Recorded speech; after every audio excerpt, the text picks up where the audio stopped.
दोस्तों नमस्ते। एक बार देवर्षि नारद भूमंडल में घूम रहे थे तो उन्हें वृकासुर नामक राक्षस मिला। नारद को देखते ही उनसे कहा, देवर्षि, आप अच्छे अवसर पर आए। मैं आपसे एक सलाह लेना चाहता हूँ। बताइए, ब्रह्मा, विष्णु और महेश में कौन देवता है जो शीघ्र और थोड़ी ही तपस्या में प्रसन्न हो जाते हैं। नारद ने सोचा, यह असुर इस समय जैसा अपना जीवन बिता रहा है, आगे भी ही बिता सकता है, पर लगता है अब ये त्रयदेवों में किसी की विशेष आराधना कर बलशाली होना चाहता है। वर पाने के बाद इसकी आसुरी शक्ति बहुत ही प्रबल हो जाएगी। फिर यह ब्राह्मणों, ऋषियों तथा देवों को सताया करेगा। नारद ये सोच तो रहे थे, पर वृकासुर के प्रश्न का उत्तर टालने का मतलब था अपने लिए संकट पैदा करना।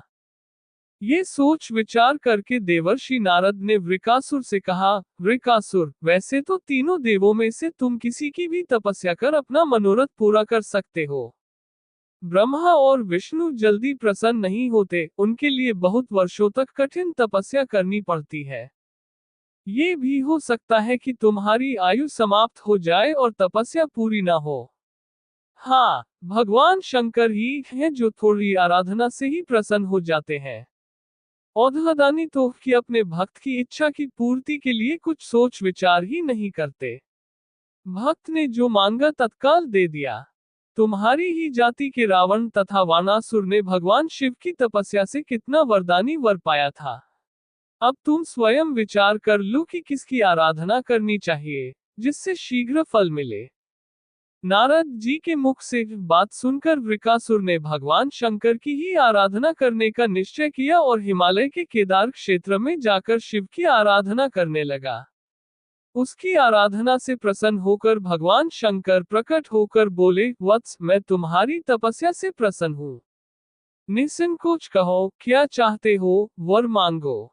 वृकासुर हाथ जोड़कर बोला, प्रभु, नारद ने कहा था कि आप शीघ्र ही प्रसन्न होकर वर देते हैं, पर इतने वर्षों की आराधना के बाद आपने दर्शन दिए।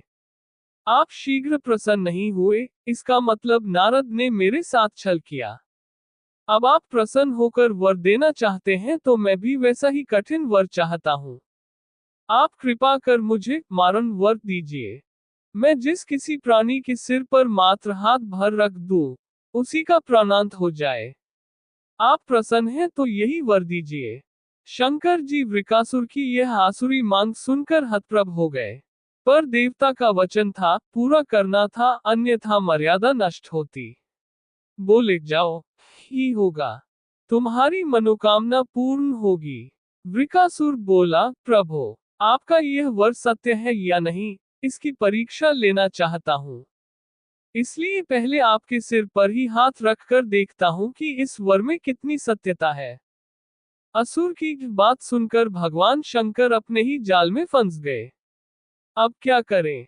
वह राक्षस न कुछ सुनेगा न मानेगा, सोचकर भगवान शंकर भागे।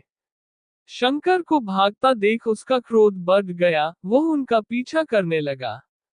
कहने लगा, नारद की तरह आपने भी मुझसे छल किया है। वरदान की परीक्षा से डर कर क्यों भाग रहे हो? भागते भागते अंत में शिव विष्णुलोक पहुंचे और विष्णु को अपनी विपदा सुनाई। विष्णु ने हंसकर कहा, बिना सोचे विचारे वर देने का परिणाम अब पता चला। खुद ही प्राण बचाते भागते फिर रहे हो, बताओ मैं क्या करूं? आपके वर की सत्यता तो उसे सिद्ध करनी ही होगी। किसका सिर उसके आगे करूं? शिव ने कहा, नारायण नारायण, मुझे कोसने से मेरा संकट दूर नहीं होगा, कुछ करिए, अन्यथा वह यहाँ भी पहुंच जाएगा। भगवान विष्णु ने योग माया से एक वृद्ध तेजस्वी ब्रह्मचारी का स्वरूप बनाया और उधर चल पड़े जिधर से वृकासुर आ रहा था। कुछ दूर जाने पर वृकासुर आता दिखाई दिया। आगे बकर उसे प्रणाम कर कहा, असुरराज, कहाँ भागे जा रहे हो? लगता है आप बहुत थक गए हैं। शरीर को विश्राम दीजिए। शरीर से ही सारे कार्य सिद्ध होते हैं, इसलिए इसे अधिक कष्ट मत दीजिए। आप सब प्रकार से समर्थ हैं, फिर भी मेरे योग्य कोई कार्य हो तो बताए। एक तेजस्वी ब्रह्मचारी की बातें सुनकर वृकासुर ने शिव के वरदान तथा उसकी परीक्षा की बात बताई। इतना सुनते ही ब्रह्मचारी हंसा, असुरराज, तुम किसके वर की परीक्षा लेना चाहते हो? उस शिव की, जिसका अपना कोई घर बार नहीं, जो भूत प्रेतों के साथ घूमता रहता है, वह भला किसी को क्या वर देगा? वर देने वाले तो दो ही देवता हैं, एक ब्रह्मा दूसरा विष्णु, तुम उनकी आराधना करते शिव के पीछे बेकार दौड़ रहे हो। वर देने वाला तो स्वयं इतना शक्तिशाली होता है कि उसके वर का असर खुद उस पर नहीं हो सकता। उन्होंने तो तुम्हें झूठ मूठ का वर दिया है। तुम्हारी तपस्या तो व्यर्थ गई। ब्रह्मचारी की बात सुनकर वृकासुर बड़ा निराश हुआ। उसका मनोबल टूट गया। कहने लगा, मुझे तो देवर्षि नारद ने कहा था कि शिव की आराधना करो। वे शीघ्र ही प्रसन्न होकर मनचाहा वर दे सकते हैं। ब्रह्मचारी ने कहा, तुम बड़े भोले हो, नारद पर विश्वास कर लिया। अरे वह तो घुमक्कड़ साधु है जो सबको उल्टी ही सलाह देता है। उसकी सलाह से कभी किसी का भला होता ही नहीं। तुम्हें मेरी बात का विश्वास न हो तो खुद अपने ही सिर पर हाथ रख कर देखो कि कैसे शिव ने तुम्हें झूठा वर देकर बहकाया है।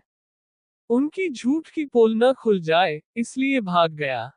वृकासुर का मनोबल इतना टूट चुका था कि उसे उस ब्रह्मचारी की बात में विश्वास हो गया कि शिव ने भी उसके साथ छल किया, उसे झूठा वर दिया है। उसका विवेक नष्ट हो गया। सोचते हुए वर की सत्यता की परख करने के लिए उसने अपने ही सिर पर हाथ रख लिया। सिर पर हाथ रखते ही भयंकर अग्निपुंज प्रकट हुआ और वृकासुर उसमें भस्म होकर राख की ढेर बन गया। चूंकि वृकासुर स्वयं अपने हाथों भस्म हुआ था, इसलिए इसका नाम भस्मासुर भी पड़ गया।